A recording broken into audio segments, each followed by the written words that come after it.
Well, it would seem that I've overshot the convoy. But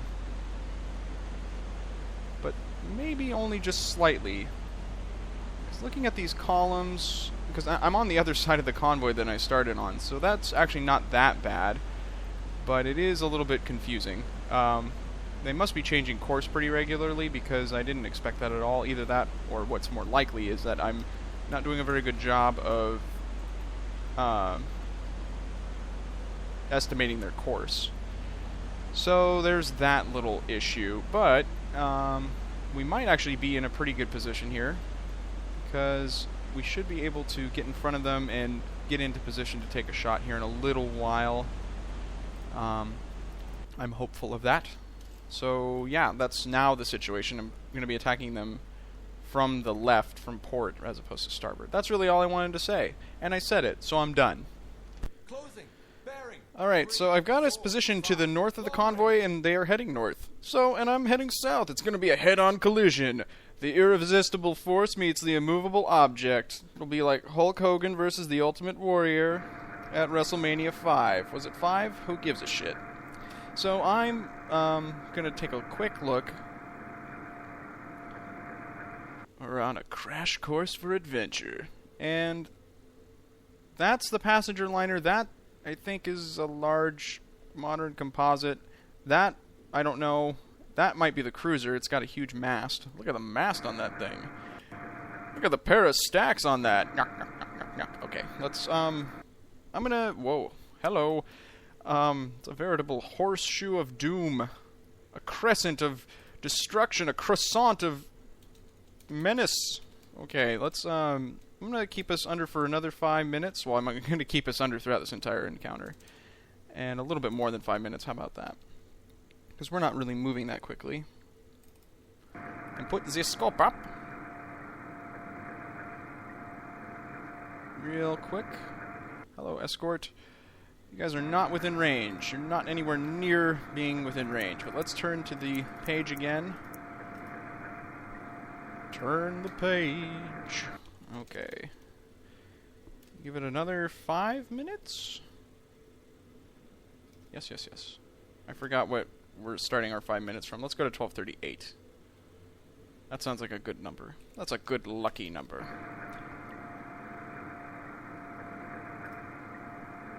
And the scope goes up slowly. Holy shit. Well, now you're just about within range. Okay, so I'm just looking at him for a little bit. He's turning. Just going to make sure that that's locked in. That tanker would be a great target, but this one's much more vulnerable. So I'm probably going to just shoot two because reason being is that my torpedoes are going to be very easily seen in these conditions. And I might turn us a bit, actually. Yes, sir. If practicable. 20, and we'll see how long that takes. Forever and a half. This thing turns so slowly. So slowly. Okay. yes, sir. Shit. That's not good. Just Yes, sir. quit turning. Runner, yes, sir. Hello! Oh my. Okay. Yeah, let's do this thing. Go, baby, do your thing, do your thing. Okay. Yes. And now, this thing is zigzagging, so it's kind of... You can't really base your measurement on... I think I did that wrong. You can't really base your measurement on what you're seeing as he turns, because if you change your AOB like this, it's going to give you a wacky-ass result.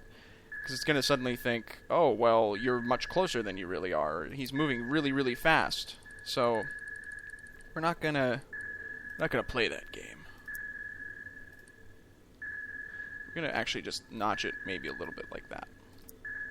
And see what speed it gives us. 7 knots is possibly incorrect. But I'm going to trim that back to this. And feed a new range in.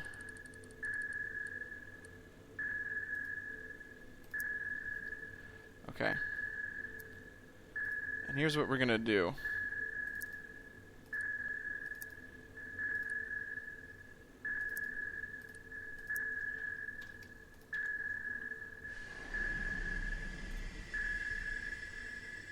See, now he's evening out.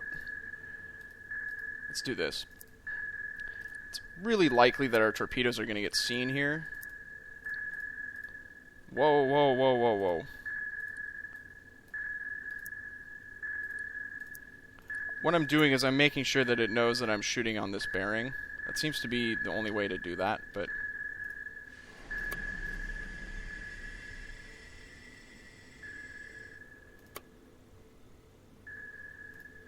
No! Shit!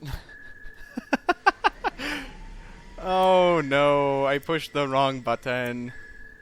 What did you do? Oh man. Not as good at this game as at Silent Hunter 3. Torpedo in a one.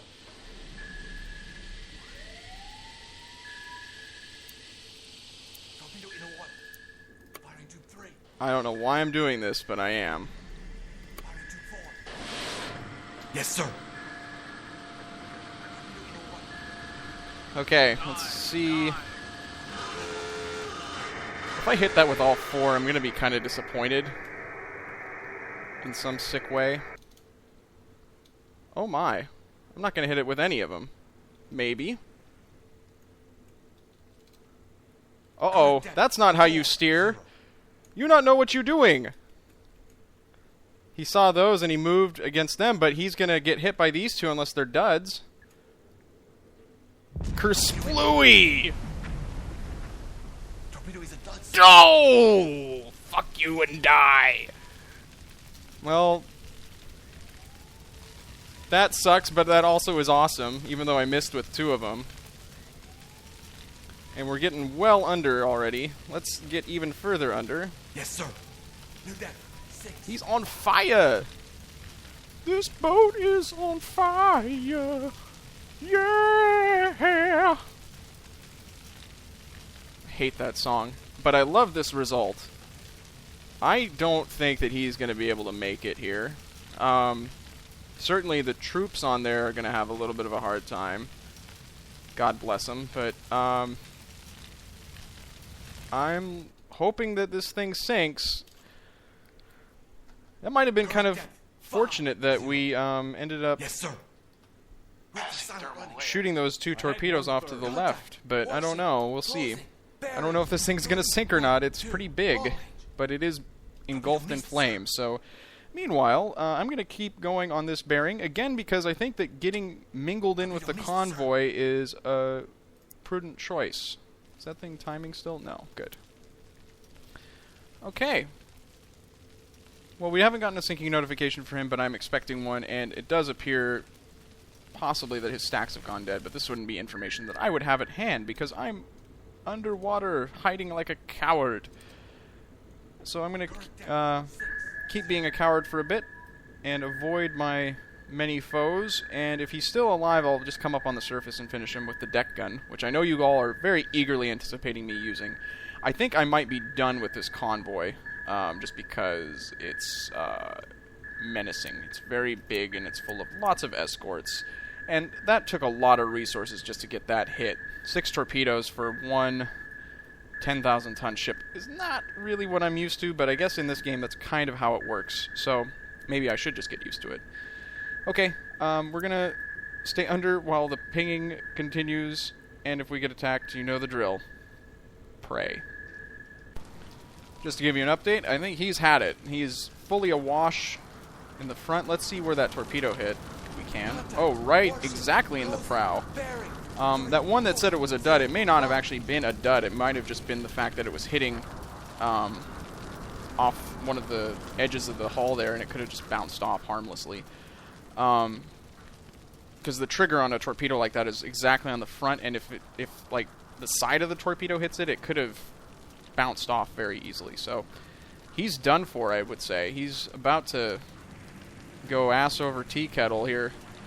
So go team. But meanwhile, let's see if we can hear the pinging. We can actually hear him. We can also go to the radar station unnecessarily. That is going to be very annoying. Because when you come here by default, that is one of the biggest pieces of screen real estate. Why am I talking about this? Who gives a shit? Let me see if I can actually... Oh, we're too far under. I was going to see if I could point the scope up at him, but in any event, I think we've got him sunk, and we're not getting pinged, because I think that we've got him all congested and snuffly, and they need a Sudafed, but we're not going to give it to them. Okay, we just got the notification. She's going down. Oh no.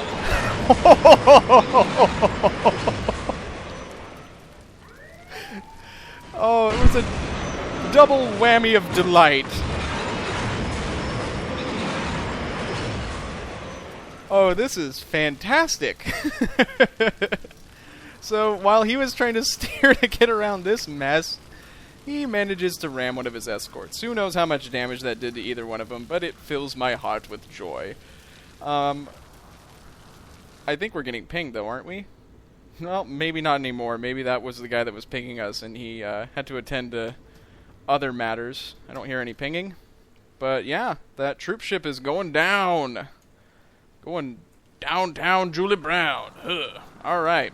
So for 6 torpedoes, we sank 9,000 tons. Not the best, but we'll do better next time.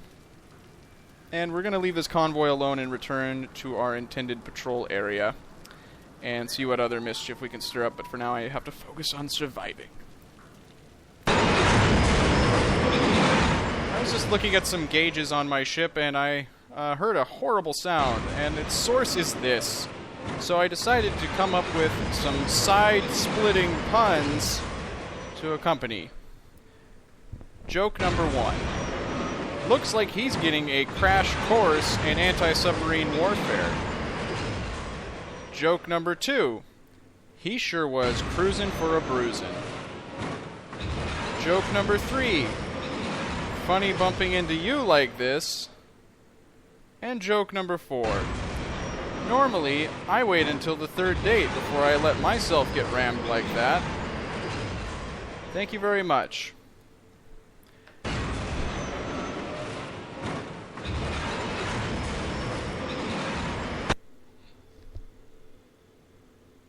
Now that is persistence right there.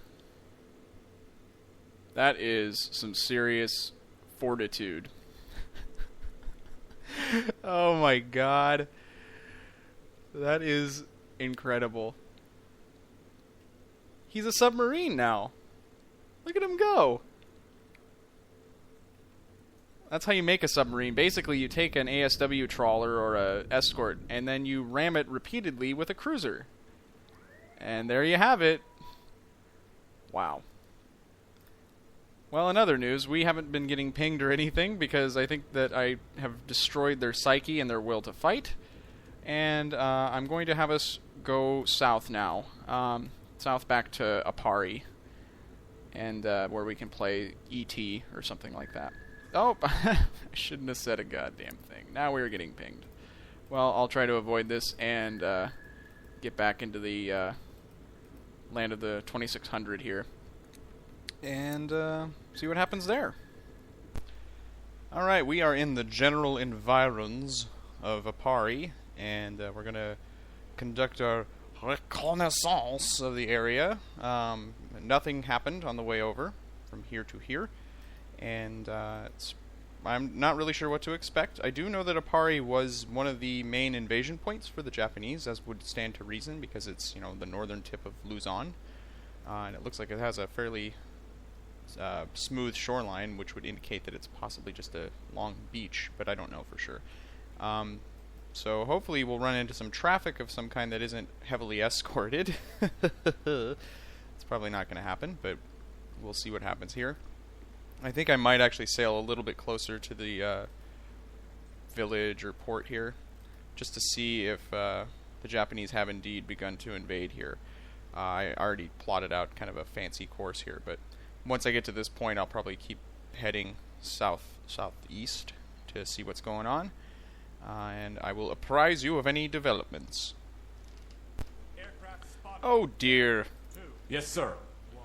Long range. I'm going to go ahead and bet that's not one of ours. Dive. we don't have any guns, and he's closing very quickly.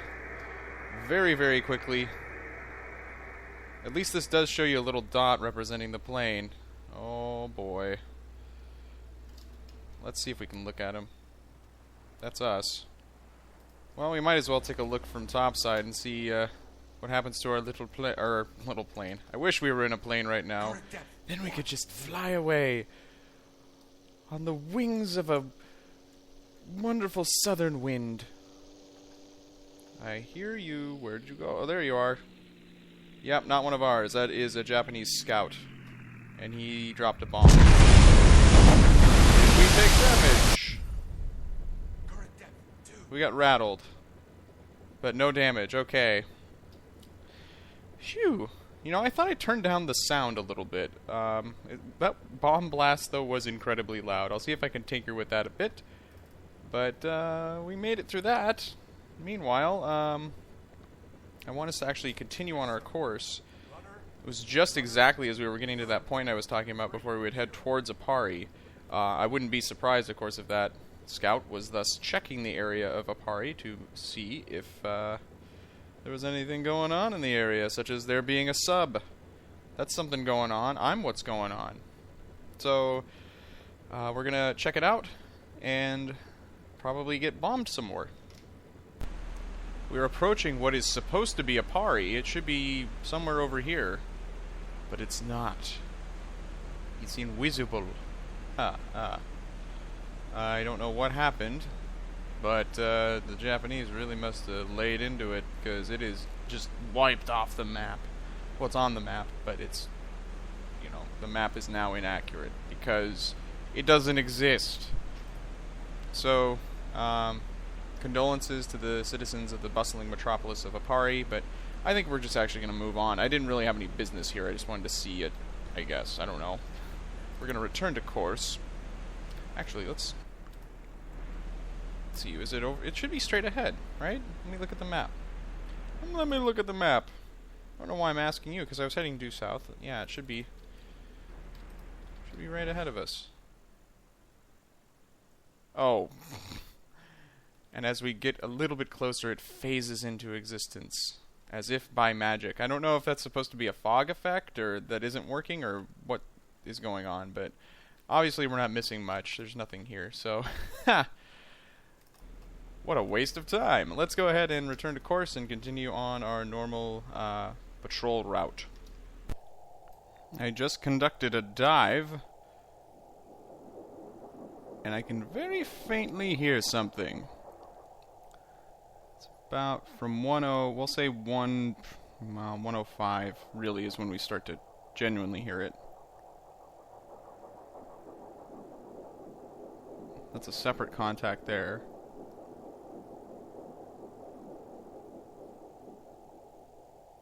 .105 to about 85 will mark.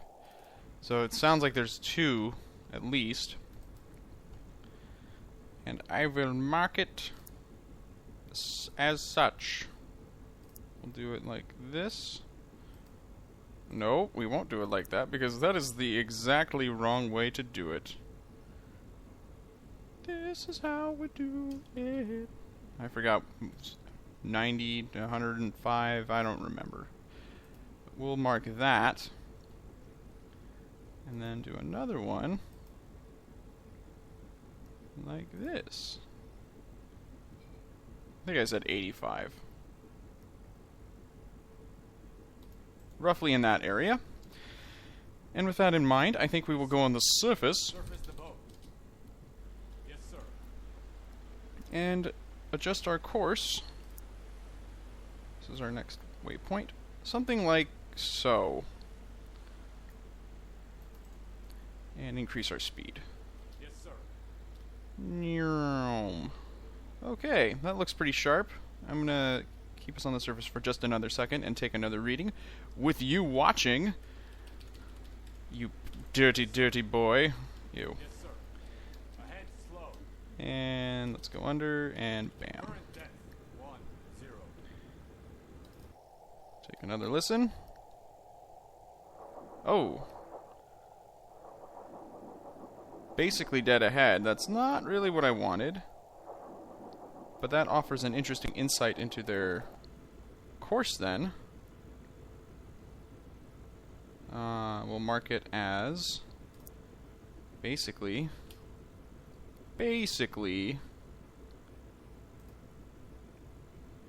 like this. 10 degrees that way, and then another 5 degrees or so off to port. 5. So they're heading probably like this. That was kind of fortuitous. So I'm going to notch it a little bit further this way then, just so I can put a little bit of a cushion between us, because you know how I like a little cushion for the pushing. Yes, sir. And again, that was gross. Okay, so we have a little bit of recharge left. Actually, let's do this balls out, and I'm going to try to overtake these fellas, and once I do, you know the drill. You'll see them, you'll be utterly amazed at my hunting prowess. It's not really very prowess-erific, if that's the word. It is now. And then you'll see what wonderful target we've revealed. It'll probably be like a sampan or something. Oh joy.